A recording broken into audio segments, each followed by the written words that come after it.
After Dark Run and Survive Hallow Fest ang isinagawa kagabi sa lungsod ng Makati bilang pagdiriwang ng Halloween. Alamin natin ang mga naging kaganapan sa isa sa pinakamalaking Halloween event sa bagong balita ni Jed Buenavista.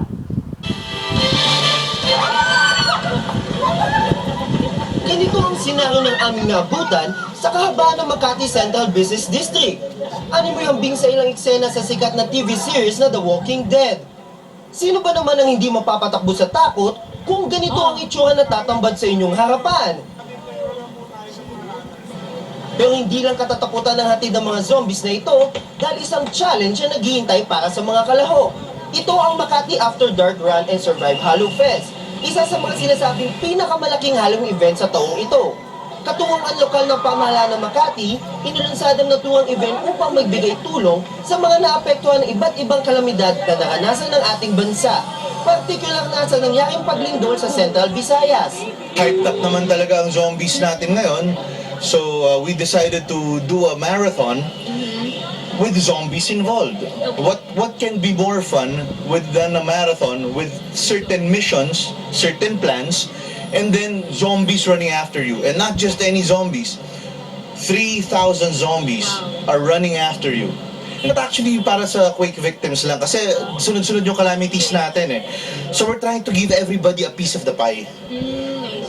Kung kaya nating makatulong sa lahat, bakit hindi? Although mas immediate syempre ang earthquake victims natin. Kaya lang kasi with the typhoons, with the environment collapse nung kailan lang na nagkaroon naman ng oil spill. So may mga ganun tayong aspects na kailangan nating tutukan para lahat mabigyan natin ng pagkakataong makabangon. Di tulad na nakagawi ang fun run, kailangan makalagpas sa mga runners sa mga nakabantay na zombies.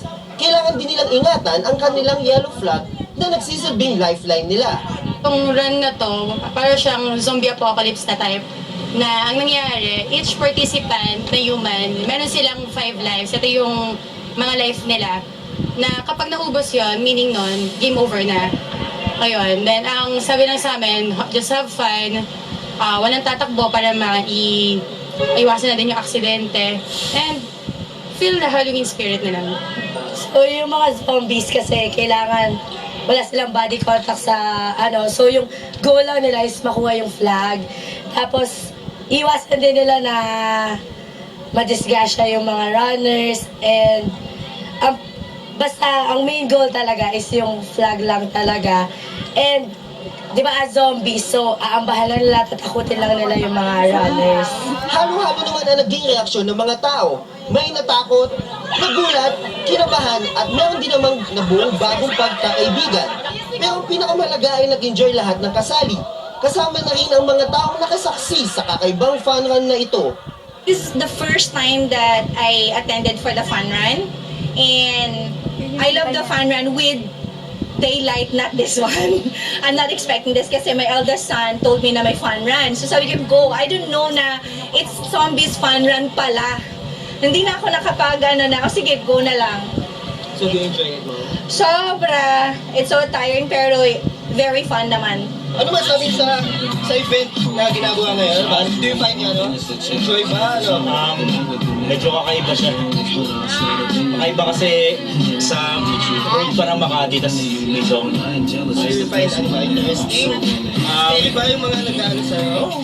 Astig naman, astig. Medyo bago. Medyo naayon sa panahon. Ano masabi niyo sa event ito? Is this your first time? First time. So what can you say about this event? Exciting. Saya. Masaya. Magkaibigan ba kayo or ano? Hindi, nagkasabay lang kami sa colony. So, Hindi kami magkakilala. In my country, we don't really have events like that. Maybe in big cities like London, yeah, but I've never seen so anything. how do you find this event? Is it what? A good vibes? A happy? Yeah, I'd like to see, more happening. I thought it was gonna happen about 6, getting late now, so. Scared. I scared.